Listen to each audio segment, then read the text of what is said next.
오늘 저희들이 함께 읽으신 사도행전 10장 36절에서 44절의 말씀으로 사도행전 강의 41번째 시간, 베드로가 전하는 복음의 핵심이라는 제목으로 함께 은혜를 나누겠습니다. 오늘 이 읽은 본문은 베드로의 설교와 그 설교 뒤에 성령께서 듣는 고넬료와 그의 일행에게 성령이 임했다라는 그런 내용이 오늘 읽은 본문의 내용입니다. 고넬료와 그의 일행에 성령이 임했다라고 하는 이것은 아주 큰 사건입니다. 그래서 오늘 이제 고넬료가 이렇게 성령의 충만함을 입는 이 성령의 세례를 받는 이 사건을 이방인의 오순절 사건이다, 이렇게 얘기를 합니다. 예루살렘의 마가다락방에서 성령을 받고 예수를 따르는 성도, 하나님의 백성, 교회의 구성원이 되어진 축복이 유대인들에게 열렸듯이 오늘 이 고넬료에게 성령이 임하셔서 하나님의 백성이 되어지고 교회의 일원이 되어지는 큰 축복이 열렸다 하는 것을 오늘 이렇게 성경에서 말하면서 이거는 또 하나의 오순절 사건이다 라고 이야기를 합니다. 저는 이 이방인 고넬료와 그의 무리들에게 성령의 충만함, 임함의 이 사건을 보면서 이 성령의 이 임재, 충만함에 대해서 오늘 좀 같이 한번 말씀을 나눴으면 좋겠다라는 생각을 가졌습니다. 어떻게 하면 성령의 충만함에 이를 수 있는가? 어떻게 하면 주님께서 주시는 성령을 받는 은혜 입은 성도가 되어지는가? 이 주제에 관해서 가장 명확하게 잘 보여주는 이 본문이, 저는 이 오늘 읽은 본문의 사도행전 10장 44절이라고 생각을 합니다. 성령 충만함에 이르는 그 길에 이 10장 44절에서 가르쳐주고 있는 이 내용은 절대 여러분들이 잊어서는 안 되는 내용입니다. 10장 44절은 이렇게 되어 있습니다. 우리 같이 한번 읽어보겠습니다. 시작. 베드로가 이 말을 할 때에 성령이 말씀 듣는 모든 사람에게 내려오시니. 아멘. 이 말씀에서 분명히 보면 언제 성령이 임했습니까? 베드로가 설교할 때에, 베드로가 말씀을 전할 때에 성령이 임했습니다. 그러면 그 성령이 임할 때 누구에게 임했습니까? 그 베드로의 말씀을, 베드로가 전하는 말씀을 듣는 사람들에게 성령이 임했습니다. 그러면 그 듣는 사람들 중에 일부가 성령을 받았습니까? 아닙니다. 말씀을 듣는 모든 사람들에게 다 성령이 임했습니다. 실은 여기에 성령이 임하는 그 과정에, 그 이전에 베드로가 전한 말씀이 있었고 그 말씀을 듣는 이들이 있었다라고 분명하게 증언하고 있습니다.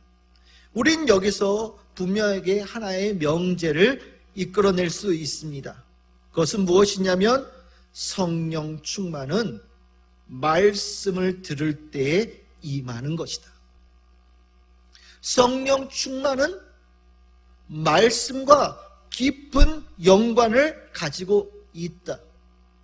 이걸 조금 다르게 표현하자면 말씀이 전제되지 않는 성령 충만함은 있을 수 없다라고 오늘 이 10장 44절을 통하여서 우리는 알 수 있습니다.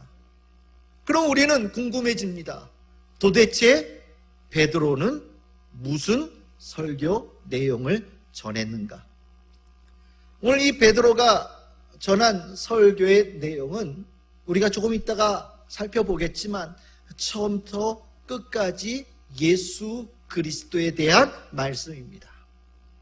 다른 것이 전혀 없습니다. 그래서 이 베드로가 전한 설교, 그것이 예수 그리스도에 대한 복음이기에 우리는 이것을 신학적인 용어로 캐리그마, 선포되어진 말씀이라고 이야기를 합니다. 즉 성령 충만함이 있기 전에 그 자리에 말씀의 충만함이 있었다라는 겁니다.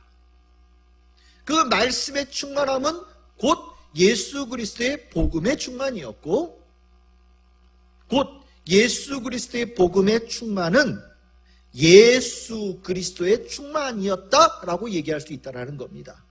이렇게 되어지면 성령 충만은 말씀이 충만하고 복음이 충만하고 예수가 충만한 그곳에 성령 충만함이 있다, 이렇게 얘기할 수 있겠습니다. 우리가 성령의 충만함을, 우리가 어떻게 하면 성령의 충만함을 받을 수 있습니까? 또 이렇게 하면 성령의 충만함을 받을 수 있습니다 라고 많은 이야기들을 합니다. 뭐 뜨겁게 기도를 하면, 또 뜨겁게 박수치면서 찬양을 하다 보면, 또 계속해서 예배를 드리다 보면, 또 이런 얘기도 합니다. 성령님을 뜨겁게 열망하면 성령께서 오십니다. 그래서 우리는 성령 충만함을 위해서 성령을 내게 주시옵소서라고 부르짖어 기도하기도 합니다. 틀린 답은 아닙니다. 하지만 분명한 것은 이것이 전체가 다는 아니라는 겁니다.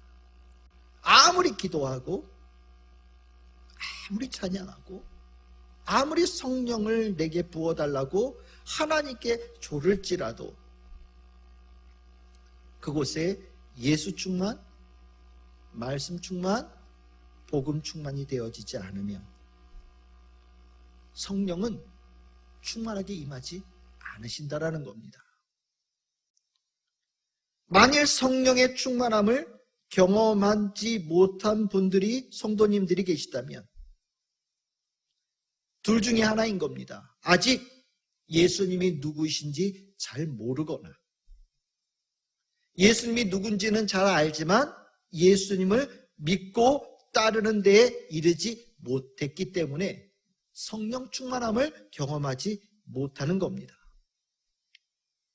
성령 충만함은 굉장히 중요한 부분입니다. 왜냐하면 이 성령 충만함은 곧 하나님의 백성이 되어졌다라는, 하나님께서 인정하시는 증거이기 때문입니다. 하나님의 백성이 되어지기 위해서는 꼭 무엇을 마음에 품어야 되느냐?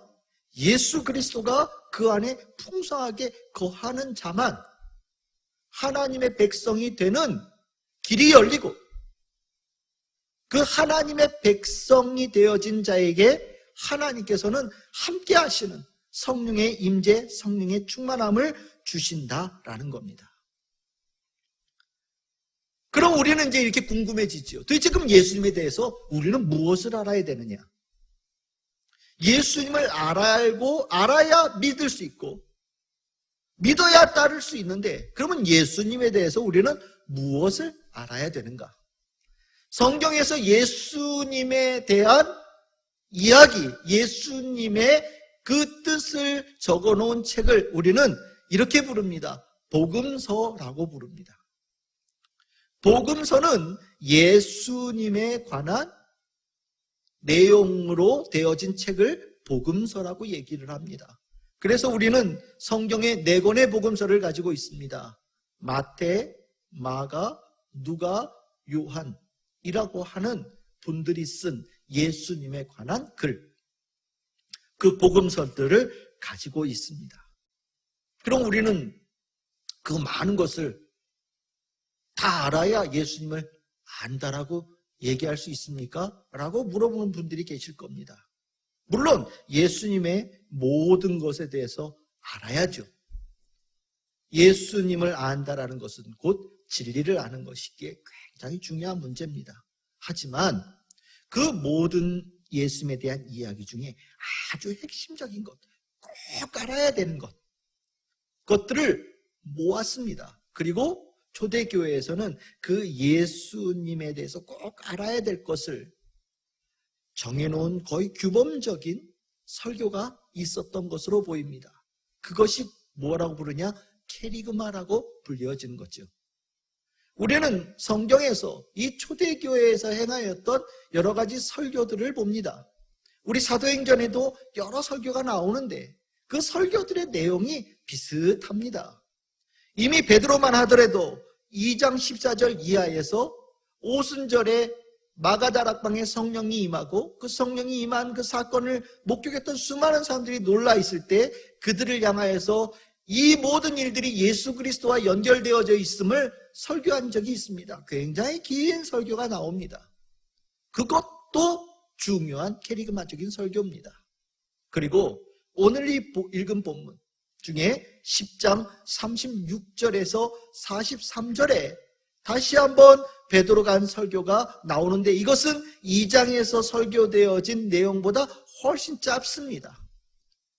즉, 이 짧은 설교 안에는 더 꼭 알아야 될 예수 그리스도에 대한 핵심적인 내용들을 정리해서 우리에게 전해주고 있고, 이 전해진 이 설교는 단순하게 베드로의 설교일 뿐만 아니라 초대교회의 예수 그리스도에 대해서 증거했던 중요한 주제들이고, 이 주제는 능력과 권세를 가지고 있어서 이 예수 그리스도에 대한 말씀이 선포되어지는 곳들마다 놀라운 성령의 역사가 일어났고 교회의 부흥이 일어났던 그 설교 말씀이 되어집니다.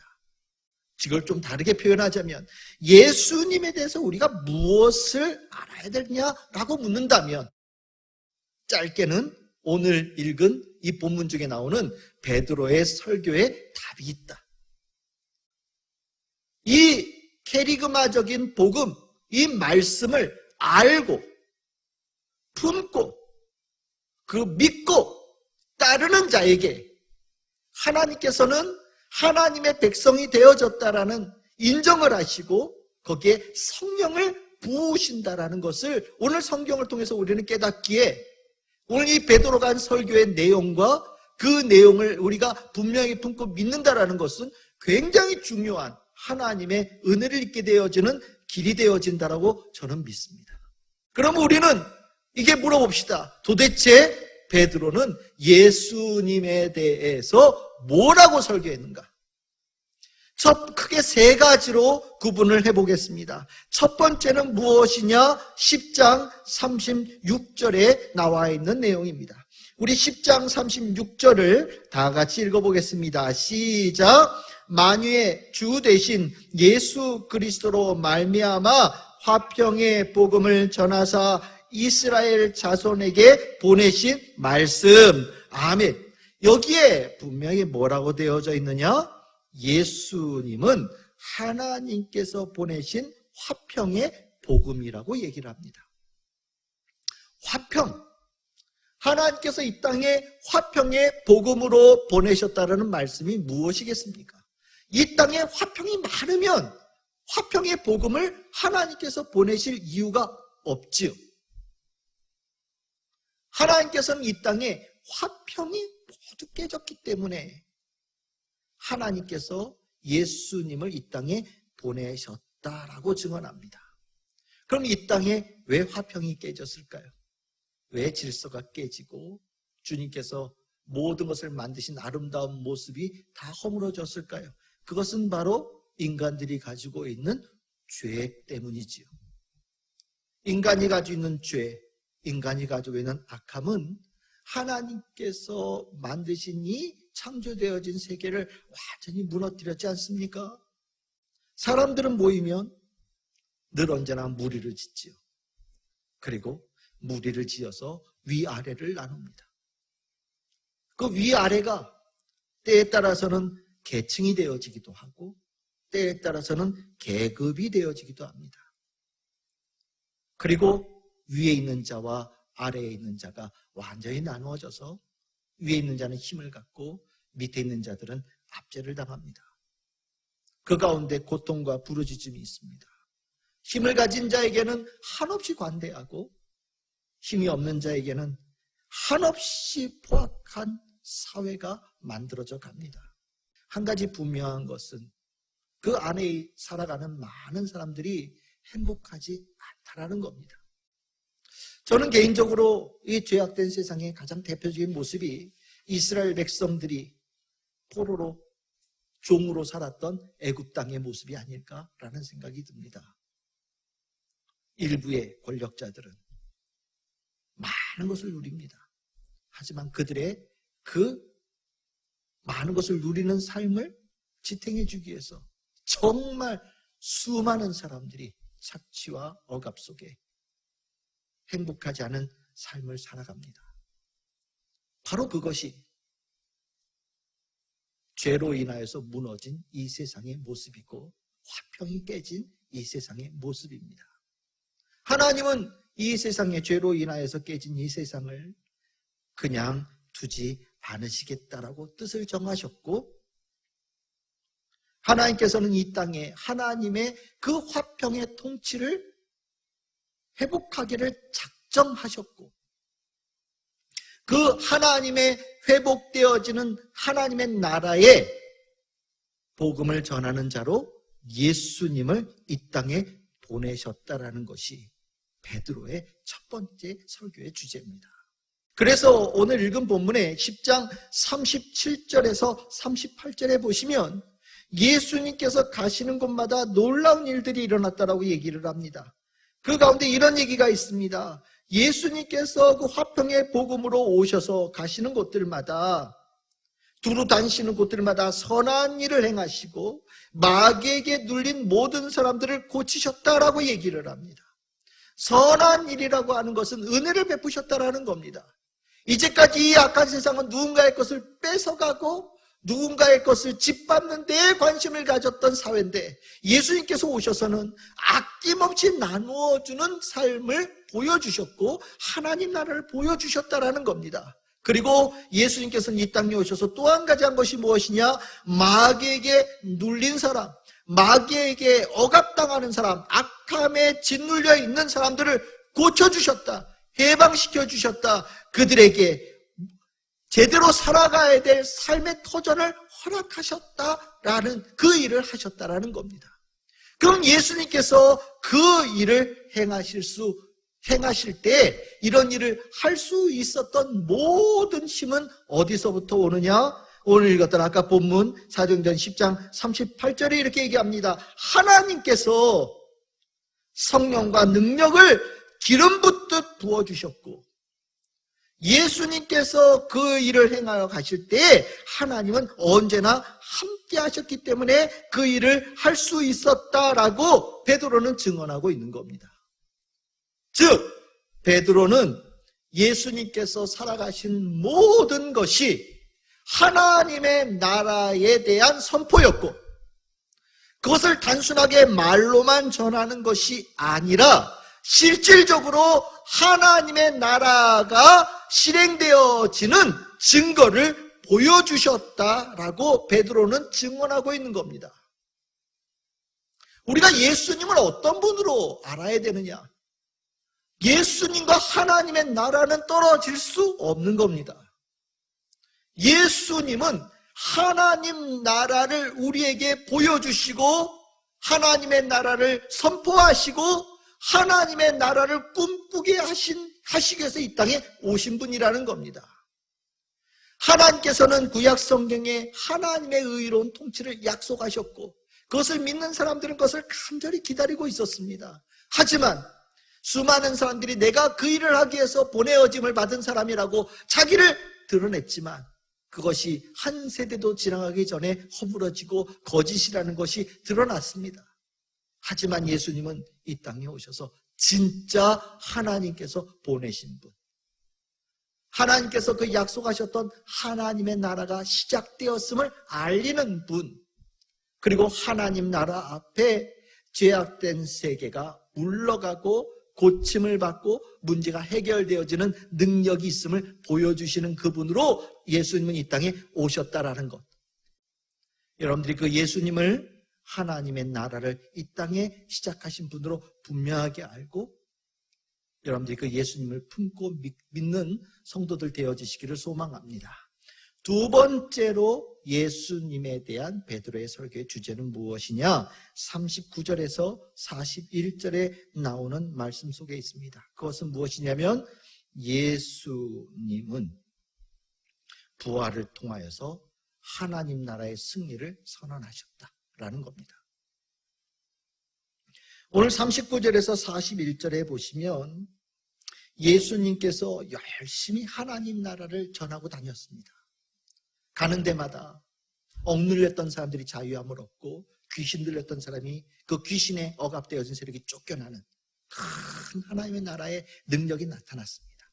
하지만 그 하나님의 나라를 싫어하는 세력들이 있었다라는 겁니다. 죄악되어진 이 세상의 권세들이지요.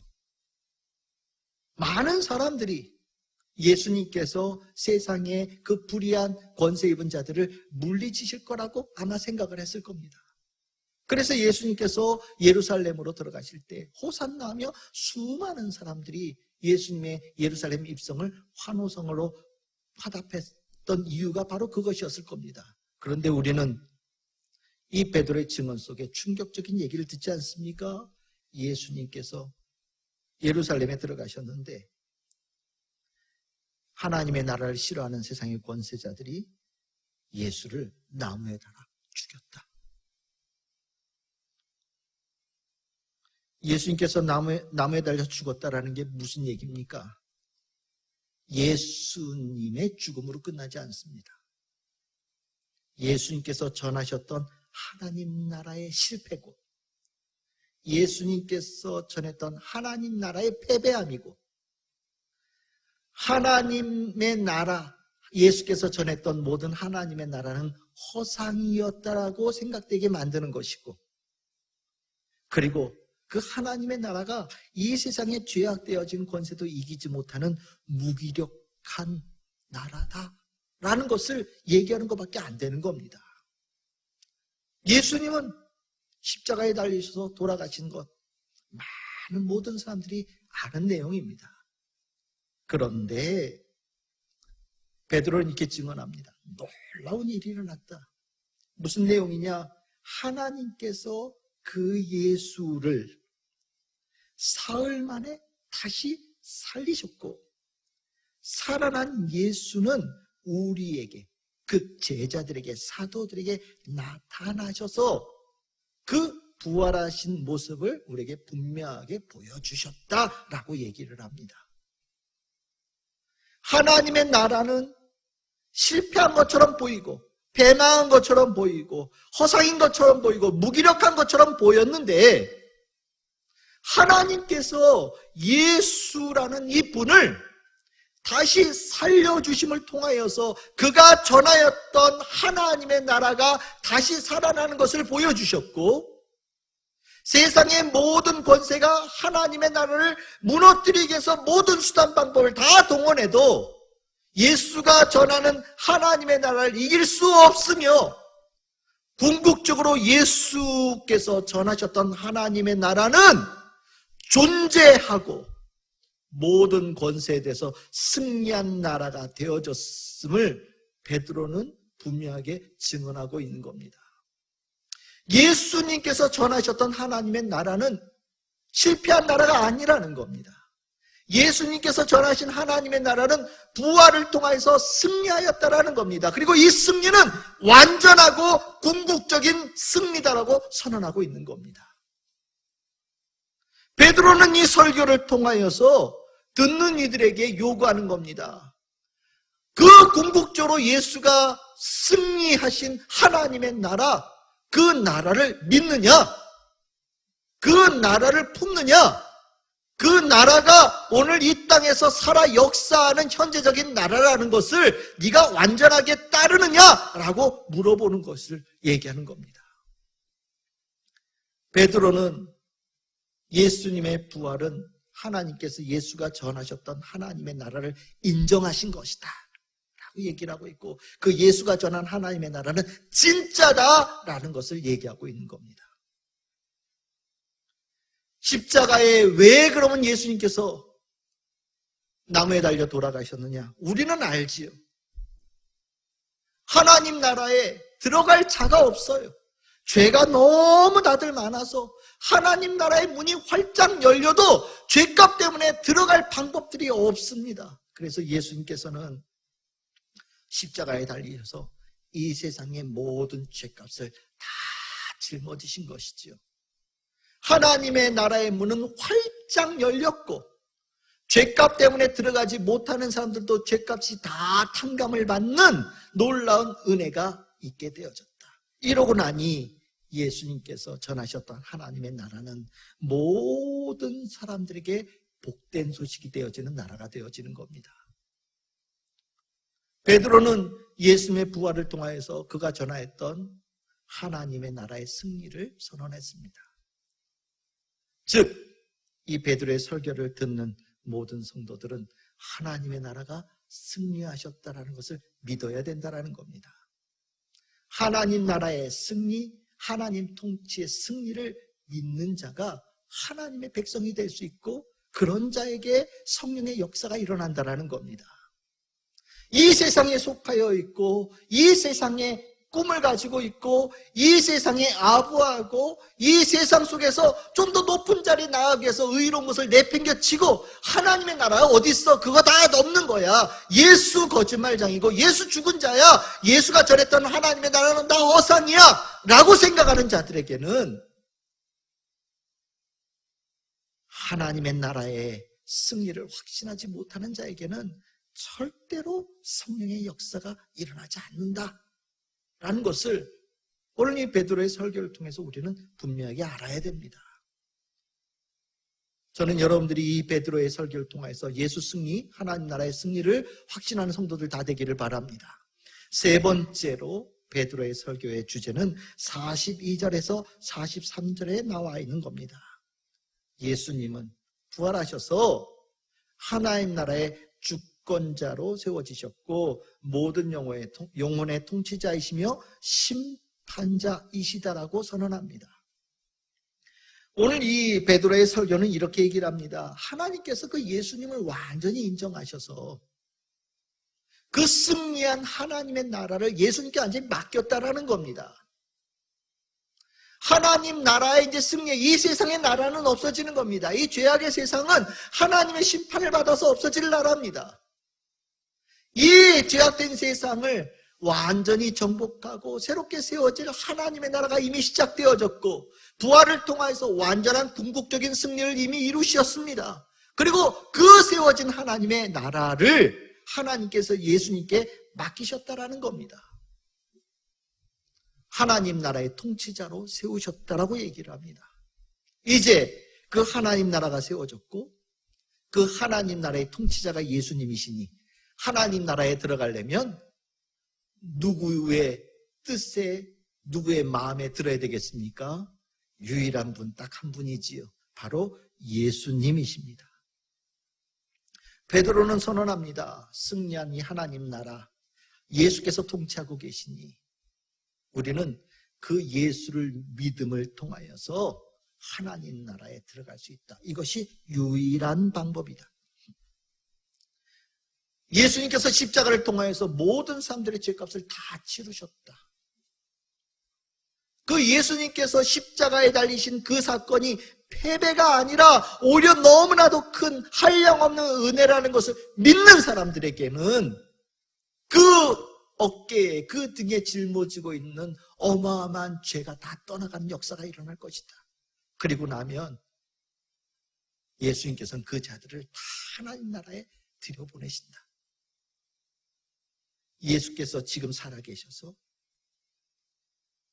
하나님 나라의 통치자로서 하나님 나라에 들어갈 모든 사람들을 구분하는 재판장으로 모든 영혼의 통치자로 서 계신다 라는 것을 베드로는 증언하고 있는 겁니다. 참 중요한 말씀 아닙니까? 예수는 현재는 눈에 보이지 않습니다. 예수님은 부활하시고 승천하셔서 이 땅에서 하나님 나라로 올라가셨지요. 하지만 베드로는 보이지 않는 그 예수께서 하나님의 통치자로 지금도 열심히 온 땅을 통치하시고 하나님 나라에 들어갈 사람들을 구분하고 계신다는 것을 믿어야 된다. 보이지 않는 그 예수를 믿고 따르는 자가 되어져서 하나님 나라의 백성이 되어주는 꿈을 가져야 된다라고 가르치고 있고, 너희들 그렇게 되기를 원하느냐라고 물으면서 그것을 믿는 자에게 하나님 나라의 백성이 되어졌다는 증거로 성령의 임재, 성령의 충만함이 임한다라고 가르쳐주고 있는 겁니다. 이렇게 보면 베드로가 했던 모든 설교는 예수님과 곧 하나님 나라와의 깊은 관계가 캐리그마의 중심이 되어집니다. 하나님 나라를 떠나서 예수를 안다라고 하는 것은 핵심을 모르는 겁니다. 예수는 무엇을 하기 위해서 오셨느냐? 하나님의 나라 때문에 오셨다. 예수님께서 이 땅에 행하신 모든 일이 뭐냐? 다 하나님 나라에 관계된 것이다. 예수님께서 부활하셨다는 것이 무엇이냐? 그가 전했던 하나님 나라의 승리를 얘기하는 것이다. 그러면 예수께서는 승천하셔서 무엇을 하고 계시느냐? 승리한 하나님 나라의 통치자로 계신다. 하나님 나라에 들어갈 수 있는 모든 권한은 예수님께 있고, 예수님께서 모든 산자와 죽은 자를 재판하시는 유일한 재판관으로 지금 통치하고 계신다. 이것이 예수님에 대해서 반드시 알아야 될 핵심적인 캐리그마라고 오늘 베드로의 입을 통해서 우리에게 전해주고 있는 겁니다. 이 복음의 능력이 얼마나 대단하냐? 불가능한 것을 완전히 바꿔놓지 않습니까? 우리 다시 돌아가서 10장 44절에 보시면 고넬료와 그의 함께하는 이방인의 무리들이 다른 것 아무것도 없습니다. 베드로가 전한 예수와 하나님 나라의 캐리그마를 듣고 품고 믿고 소망하고 따르겠다고 심령 안에서 놀라운 변화가 이루어질 때 이미 하늘에서는 넌 이미 하나님의 백성이다, 하나님 나라의 백성이다라는 증거로 성령을 부어주셨다라고 얘기합니다. 이 복음을 믿는다라는 것이 이렇게 엄청난 힘을 가지고 있다라는 겁니다. 완전한 불가능합니다. 이방인이 구원을 어떻게 얻습니까? 불가능한 일입니다. 이방인이 어떻게 하나님의 백성이 될 수 있습니까? 불가능한 일입니다. 이방인이 어떻게 성령의 역사, 하나님의 임재를 경험할 수 있습니까?